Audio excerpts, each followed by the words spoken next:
Okay, so as the battle between streaming services continues to grow, and that's quite frankly where it's at.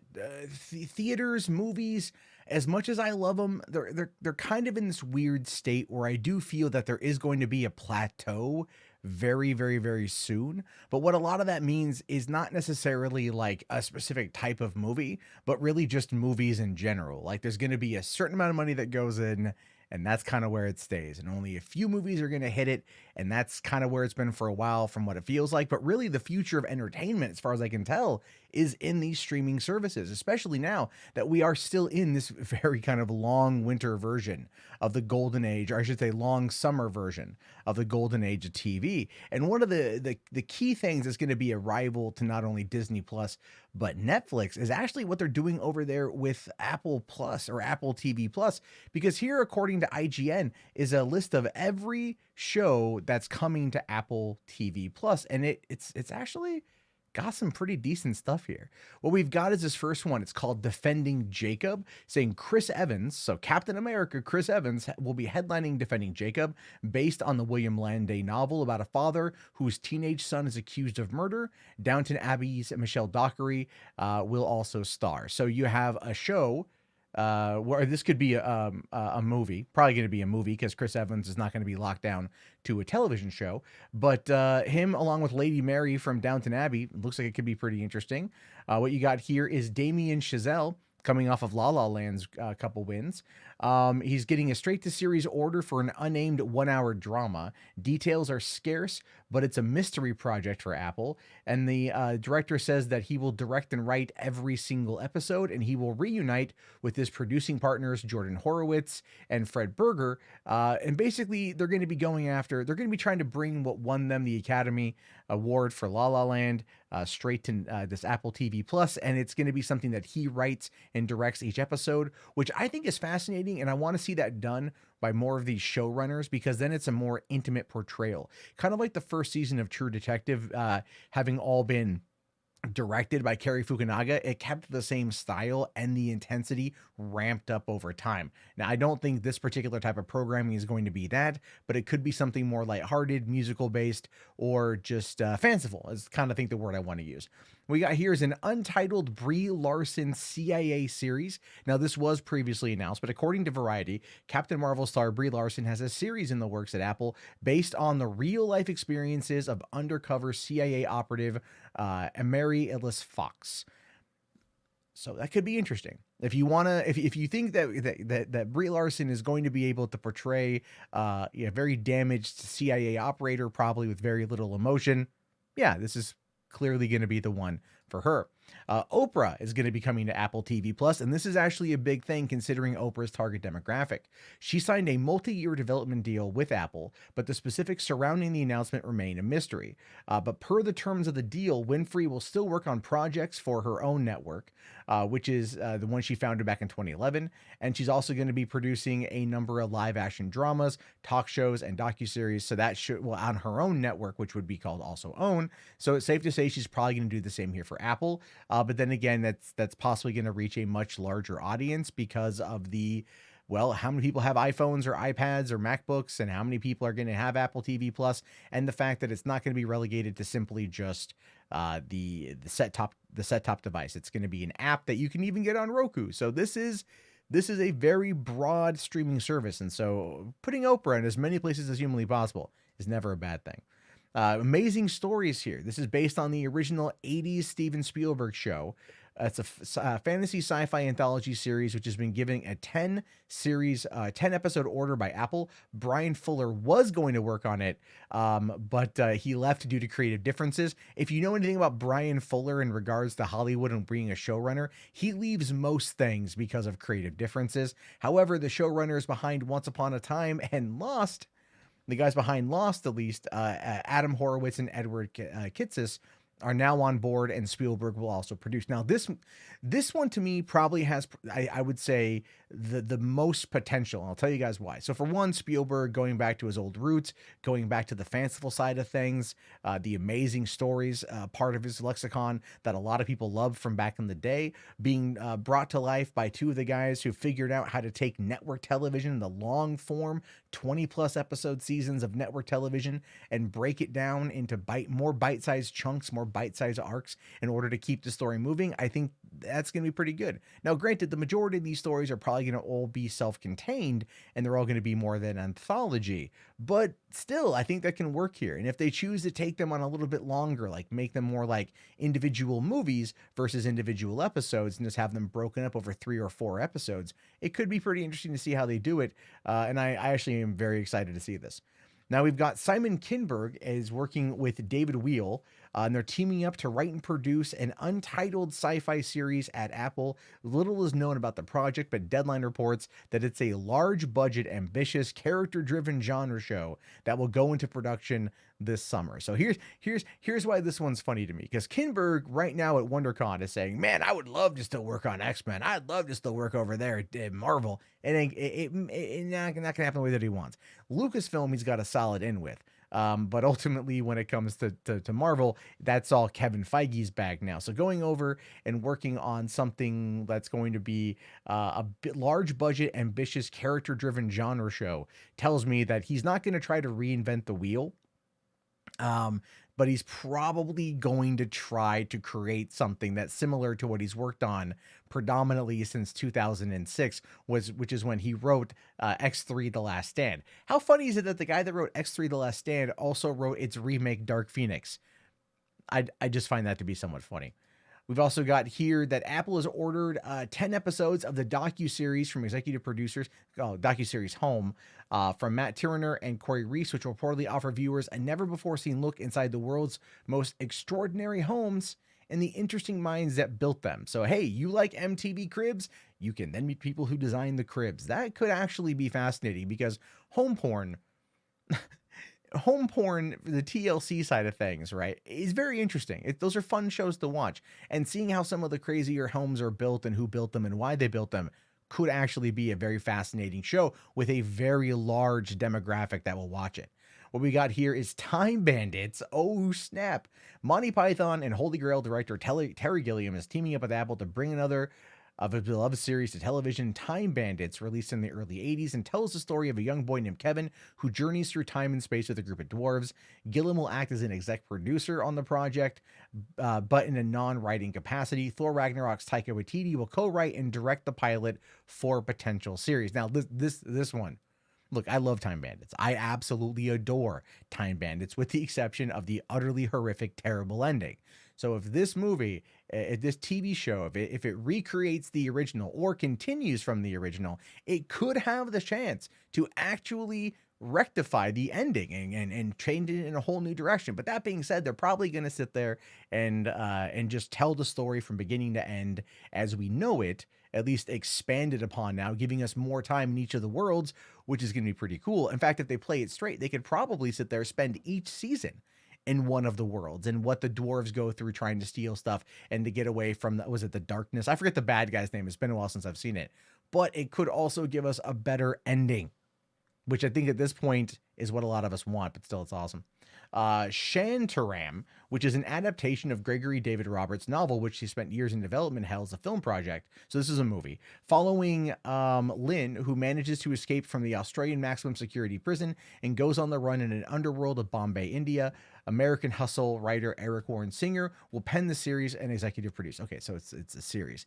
Okay, that doesn't really seem to be very interesting to me personally, but that could be interesting to you.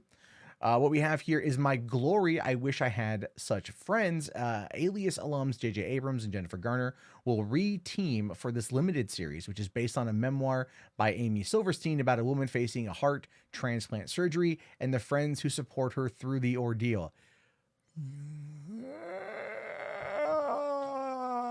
What? Like, don't get me wrong. I'm not saying it's not like an interesting enough story. You know, it's going to be one of those ones that you don't think you're not going to look at this. My glory was I had such friends which is what the thing here says. What you're going to look at that and go, is this a Lifetime movie or an Apple TV? I mean, I know they're trying to cater to different people, and I know Jennifer Garner is going to really want to bring on the acting so she can maybe go for one of those, those Emmy awards she keeps hearing about but never got. I think that's probably it, but I don't know. I think the two could do so much better together if it was tackling something else far more interesting.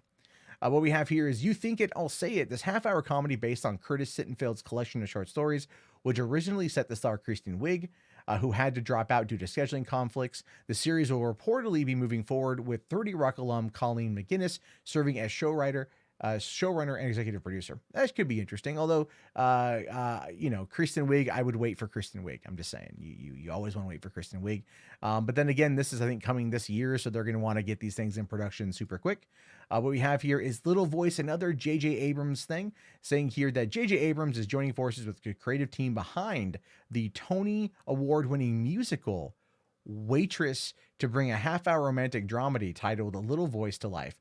Sarah Bareilles and Jesse Nelson will be executive producers, with Bareilles writing the original music and Nelson acting as showrunner. The series received a 10-episode order, but that's what we know right now. So what we have here is a 10-episode, probably half-hour to 45-minute long story that's going to be a musical for Apple TV. Now, obviously, with My Crazy Ex-Girlfriend ending on the CW, there is a niche here. There is a niche for this type of content, and I know they're going to be varied across the board. But again, we're talking two JJ Abrams productions here, and I'm utterly bored by both of them, to be fair. Swagger. Two-time NBA champion Kevin Durant is getting into live-action drama series with Swagger inspired by events from his own childhood. The story will center on a young basketball players as they compete in the Amateur Athletic Union in Washington, D.C. That should be pretty interesting because he's teaming up with Friday Night Lights producer Brian Grazer. And I loved Friday Night Lights, the movie and the TV series. So if they can bring that kind of dimension to the Amateur Athletic Union, and young guys playing b-ball and whatnot in DC, it's all going to be about who they cast in the roles. It's all going to be about if those guys are charismatic enough to carry it and the drama that surrounds it. And it should be pretty interesting. I do definitely want to see it. M. Night Shyamalan is getting a series here, saying in the TV department, director M. Night Shyamalan was last seen executive producing Wayward Pines. This time around, the director is teaming up with Apple and 24, Live Another Day writer Tony Baskalop for an unnamed psychological thriller series starring Lauren Ambrose and Neil Tiger Free. While no official synopsis has been revealed, Deadline reports that the series follows parents Dorothy and Sean Turner, who have hired young nanny Leanne to help care for their newborn child. Ambrose will play the mother. Dorothy Turner Free will play the mother, Dorothy Turner. Free will portray the nanny, Leanne Grayson. So, okay. Or Nell Tiger Free. Sorry, it's Nell Tiger Free. Sure. Let's see where that one goes. It's M. Night Shyamalan, so of course there will be a twist. What we have here is Calls. Apple is developing an English language version of the French series Calls. According to Variety, Calls is described as a show that allows audiences to experience short stories through real-life audio sources and minimal visuals. This one feels more designed around the phone and something you listen to on a mobile device while you're driving or something, which is going to be interesting to see how that plays out.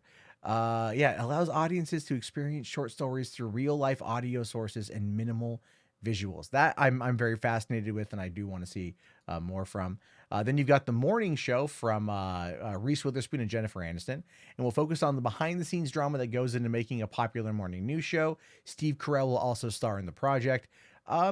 And that could be interesting. That could be very fascinating to see how that's going to play out, because the three are quite talented, and quite frankly, I really want to see Steve Carell do more, because right now they're committing to 10 episodes per season, and they've given it an additional 2-season order. Obviously, with that kind of star talent behind it, yeah, you want to give it that amount. But it's great to see also that Jennifer Aniston and Reese Witherspoon, who are both known for feature-length films, really big in Hollywood, big movies.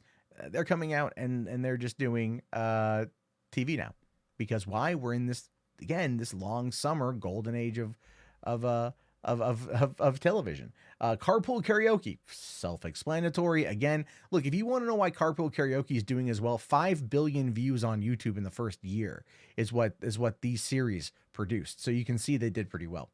We've got Foundation, which is Isaac Asimov's influential sci-fi saga. It's an ambitious project, even with their near limitless resources. With the straight-to-series order from the tech giant, Foundation tells the story of a psychohistorian who, in the distance, predicts the downfall of a great galactic empire.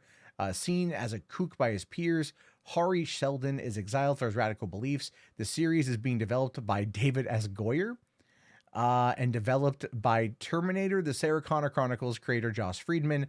So this one expected to be heavily criticized and mocked until it comes out, whether or not it's good or bad. Are You Sleeping will feature Octavia Spencer in this true crime drama. The series centers around the host of a popular true crime podcast whose investigation into an old murder case will have major consequences for the victim's family and the supposed murderer played by Aaron Paul, who may or may not have been working wrongfully convicted. It also features Lizzie Kaplan, Elizabeth Perkins, Mekhi Phifer, Tracy Thomas, Michael Beach, Ron Cephas Jones. And it's created, serial creator Sarah Koenig is going to be consulting producer, with Reese Witherspoon being an exec producer. This one I am down for. I love Octavia Spencer, so I am so down for this. Dickinson is one of America's most prominent poets. Emily Dickinson is getting a half-hour comedy series, about her life in the 1800s. The series will be written by The Affair and Newsroom alum Alina Smith and feature the talents of Haley Steinfeld in the title role, along with Jane Krakowski from 30 Rock, who will play Emily's mother. Okay, sure, yeah, all right, that could be interesting. Little America is going to be coming out from it's a half-hour immigrant anthology series that will tell heartwarming tales from Epic Magazine's true life accounts of newcomers to America, written by Lee Eisenberg. It also features the writing duo of Kamal Nanjiani and Emily V. Gordon, and no date on that one just yet, but that could be interesting, right? That could be fun. For All Mankind, Ronald D. Moore, the man behind the critically acclaimed reimagining of Battlestar Galactica, is now in charge of his own original sci-fi project. Reportedly called For All Mankind, the series is set to be set in an alternative timeline where space race never ended. Altered Carbon star Joel Kinnaman, along with Michael Dorman and Sarah Jones, were cast in the leading roles. Listen, Battlestar Galactica, the reboot, was amazing. Joel Kinnaman is one of my favorite actors. I am 100% on board with this one right here. You got the Hildy Lysiak series, which is a preteen reporter who uncovered a murder in her hometown. It's a mystery drama inspired by the preteen who actually uncovered a murder in her hometown. The fictionalized version will follow a young girl who moves from Brooklyn to a small town and exposes a local cold case to the community that tried to cover it up. So yeah, looks like a Nancy Drew, but a little bit darker. I'm okay with that one. We've got C here, which is a straight-to-series order from Apple. According to Deadline, it's described as an epic world-building drama set in the future. While the short synopsis doesn't reveal many plot details, what they do know is that it's written by Peaky Blinders showrunner Stephen Knight and will be directed by Francis Lawrence, who did the Hunger Games Catching Fire. Jason Momoa, along with Alfre Woodward, will also play key roles in the upcoming season. Momoa will portray a warrior named Baba Voss, with Woodward playing a priestess called Paris. No release date has been set. Look, that sounds kind of cool. I'm not going to lie. That looks pretty good. And I at some point in time, probably Tom Hardy will show up. But Francis Lawrence is a good director. Peaky Blinders is a good show, and it's definitely got some good cast behind it. But that does tell me that Momoa's show Frontier at Netflix is probably dead. Pachinko is based on the novel of the same name by Min Jin Lee. It's a drama that follows 4 generations of a Korean immigrant family, tracing their story from Korea to Japan to America. That's going to speak to an audience right now that's getting a lot of play, and that's the Asian American audience, and that's really good to get this kind of diverse story. So that should be very fascinating to see where that goes. And then you got Vital Signs here, one of Apple's first original programs. The series features rap mogul Dr. Dre in the leading role, alongside veteran actors Ian McShane and Sam Rockwell, touted as a half-hour dark comedy. Each episode of Vital Signs will center on on a different emotion, like negativity or vengeance. The Hollywood Reporter heard from inside sources that the series would feature no shortage of violence and sex, but with no release date officially announced, it's hard to say if Vital will ever see the light of day. Look, Dre is Dre. And, I would much rather him put out a new album because it's been almost 20 years. But, I'll take this at the same time. You've got Central Park, which is unnamed, an animated musical series from the creator of Bob's Burgers. And it will follow a family of caretakers who live and work in the titular park and end up saving it and perhaps the world. The show's been giving a 2-season, 26-episode order so far and will feature Josh Gad, Kristen Bell, Leslie Odom Jr., David Diggs, Titus Burgess, Stanley Tucci, and Catherine Hahn. So obviously there's a lot going on to that one. They want to get the kids in, but I think it's possible because coming from the creators of Bob's Burgers, it's not going to be necessarily for kids entirely. But then again, I've watched every episode of Bob's Burgers, often multiple times. So I love that show. Here we got Charlie Day and Rob McElhenney are doing a comedy series. The comedy half-hour series hails from the creators of It's Always Sunny and will be set in video game development studio, although specific plot details are still under wraps. McElhenney is expected to star in the series. Ubisoft will help produce alongside 3 Arts Entertainment. Now that should be fascinating. If they're going to use this as a vehicle to showcase probably everything about gaming. Like they're going to treat it like it's being kind of funny, but I think they're also going to use it as a way to platform new games. You know what I mean? But I think to me, this just says that It's Always Sunny is kind of on its last legs probably. And they're looking for more things to do after the fact, as well as that Glenn Howerton is over on AP Bio, and he's not even on the show much anymore as it is. So we can kind of see where things are at. The writing's on the wall. And honestly, Charlie Day and Rob McElhenney are great talents. I want to see what they do here. Then we've got Sesame Workshop. So Apple's partnering with Sesame Workshop to develop a variety of new children's programming that will reportedly include animated, live action, and puppet-based shows. Although Sesame Street itself won't be part of the deal because they're owned wholly by HBO at this point, so Warner Brothers. But the fact that they're able to branch out to work with Apple, interesting. I really wonder how much money Apple is throwing down on this one. Peanuts is coming back. Apple and DHX will create a variety of programming based on Charles M. Schultz Peanuts, including series, shorts, specials, and educational STEM content. Sign me up for this one. Seriously, I love Peanuts. Bring it back. Don't make it terrible, but make it good. And I think you'll do really well on that one. In the documentary side of things, we're getting Losing Earth, the decade we almost stopped climate change, which centered on the efforts of scientists, activists, and politicians who were attempting to prevent climate change from 1979 to 1989. No word yet on whether it's scripted or unscripted. Only that the article's author, Nathaniel Rich, will serve as an executive producer along with anonymous content Steve Golan. Well, anonymous content does a lot of darker stuff. I would assume this is probably going to be a series, but bringing more information to climate change, I think, is pretty good. I just do. I just think we need to talk more about it. We got one here, Planet of the Apps. Apple's first foray into TV program didn't set the world on fire. This Shark Tank-esque series debuted in 2017 and saw app developers pitching their bright projects to a panel of judges, and they've ordered it again for 10 more episodes. Sure. Oh, no, sorry. It only had 10 episodes, but there's been no word of a second season renewal. So apparently that's coming, but it might just be old episodes. Here we see Gary Vee. I like Gary Vee actually quite a bit. And that, well, I am. Then we've got original movies, saying here with On the Rocks being the first in the bunch. The project reunites Sofia Coppola and Bill Murray.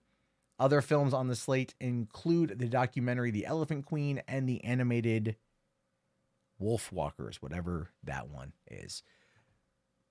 So that was a lot. I didn't realize it was that many. There's a lot coming to Apple TV.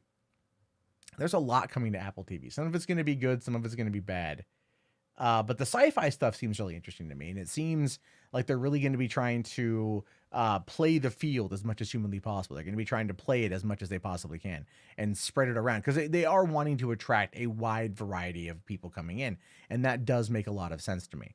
What I am curious to see, though, is how much this will have an impact on Netflix content. I mean, Netflix has got the built-in user base of almost 12 years now from their Netflix instant days. So they've got enough people that are just ingrained into the system. I mean, I am. I don't ever intend on losing my Netflix at all, you know? So there's that, but I'm curious to know what you guys think about any of these. Do you think that they're going to be good? Is there anything here that particularly caught your interest? Is there anything that you just think is going to suck? I mean, if you made it this far, please let me know.